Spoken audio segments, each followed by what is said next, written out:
Hi నమస్తే welcome to మారా media. నేను మీ కేవీఆర్.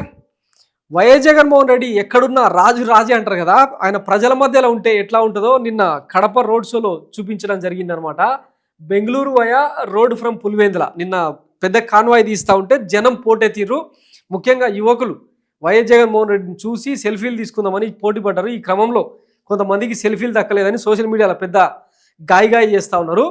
వాస్తవానికి క్రిస్మస్ వేడుకల్లో భాగంగా ఆయన కడపలో తన సొంత నియోజకవర్గంలో సొంతూరులో ప్రజల మధ్య జరుపుకునేందుకు నిన్న అక్కడికి వెళ్ళారనమాట. ప్రజల గొంతుగా ప్రశ్నిద్దాం, ఈ దుర్మార్గ ప్రభుత్వ తీరును నిలదీద్దాం, ప్రజల పక్షాన పోరాడానికి సిద్ధమవ్వండి, వైఎస్ఆర్సీపీ శ్రేణులకు మాజీ సీఎం వైఎస్ జగన్మోహన్ రెడ్డి పిలుపు. ఎవరు అధైర్యపడొద్దు, ధైర్యంగా ఎదుర్కొందాం, కష్టాలు కొద్ది కాలమే, తర్వాత మన టైం వస్తుందని భరోసా.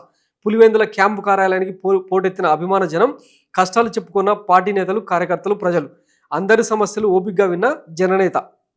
సో నిన్న తమ సమస్యలు చెప్పుకోవడానికి పులివెందుల వైఎస్ జగన్ క్యాంపు కార్యాలయంలో భారీగా బారులు తీరిన ప్రజలు ఇట్లా పోటెత్తిరనమాట. ఒక అతను ఫోటోగ్రాఫర్ ఏమో ఏకంగా ఆయనకు రక్తంతో గీసిన ఆ స్కెచ్ను ప్రజెంట్ చేయడం హైలైట్ అనమాట. రాష్ట్రంలో కూటమి ప్రభుత్వం అన్ని వర్గాల ప్రజలను మోసం చేసింది. సూపర్ 6 లేదు, సూపర్ 7 లేదు. 6 నెలల్లోనే ఇది వరకెన్నడూ లేనంతగా ప్రజా వ్యతిరేకతను మూటగట్టుకుంటుంది.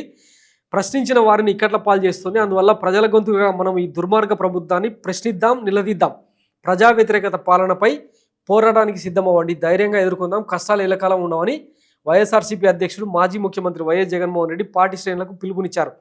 వైఎస్ఆర్ జిల్లా పులివెందుల బాకరాపురంలోని క్యాంపు కార్యాలయంలో గురువారం ఆయన కార్యకర్తలు, ప్రజలు, నేతలు, అభిమానులతో మమేకమయ్యారు. వారి బాధలు, కష్టాలు, సమస్యలు వింటూ నేనున్నాను అని భరోసా ఇచ్చారు. కష్టాలు కొద్ది కాలమైనా, ఆ తర్వాత మన టైం వస్తుందని ధైర్యం చెప్పారు. వివిధ ప్రాంతాల నుంచి వచ్చిన వారిని ఆప్యాయంగా పలకరించి యోగక్షేమాలు అడిగి తెలుసుకున్నారు. కూటమి ప్రభుత్వం చాలా దారుణంగా వ్యవహరిస్తోందని, అరాచక పాలన సాగిస్తోందని, అధికారుల అండ చూసుకొని ఆ పార్టీ నేతలు అకారణంగా దాడులు చేస్తున్నారని చెప్పి వైసీపీ నేతలు, కార్యకర్తలు వైఎస్ జగన్మోహన్ రెడ్డి దగ్గర తమ గోడు వినిపించుకున్నారనమాట.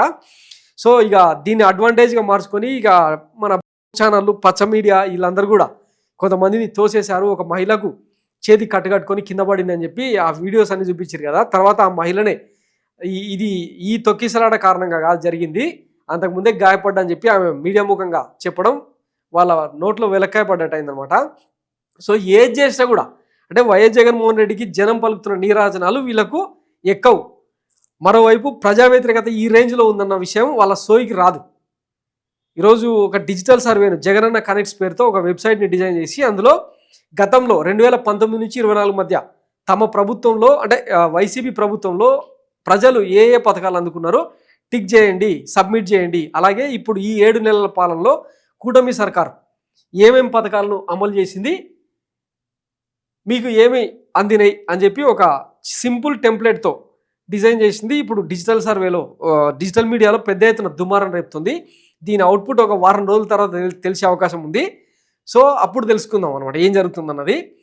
అంటే ఇట్లా ప్రజా వ్యతిరేకతను పలు రకాలుగా ప్రభుత్వానికి చూపెట్టచ్చు. ఇది కనుక బయటకు వచ్చిన రోజు ఈ ప్రభుత్వం మీద ప్రజల వ్యతిరేకత ఎంతుందన్నది తెలిసే అవకాశం ఉంది.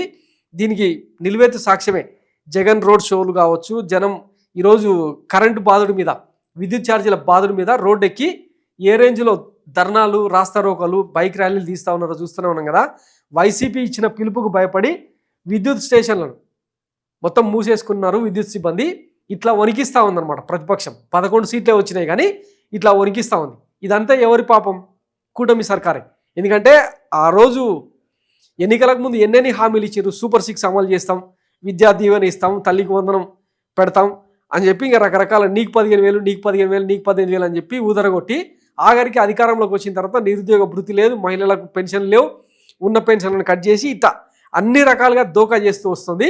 దీని మీద ప్రజలు ఏం తీర్పునిస్తారు అన్నది ఈ డిజిటల్ సర్వే ద్వారా తేలబోతుంది. చూద్దాం మరి ఏం జరుగుతుంది. దానికి సంబంధించి మొత్తం సర్వే పూర్తయిన తర్వాత మైరా మీడియాలో కూడా దానికి సంబంధించిన పోస్ట్ పెట్టినాం.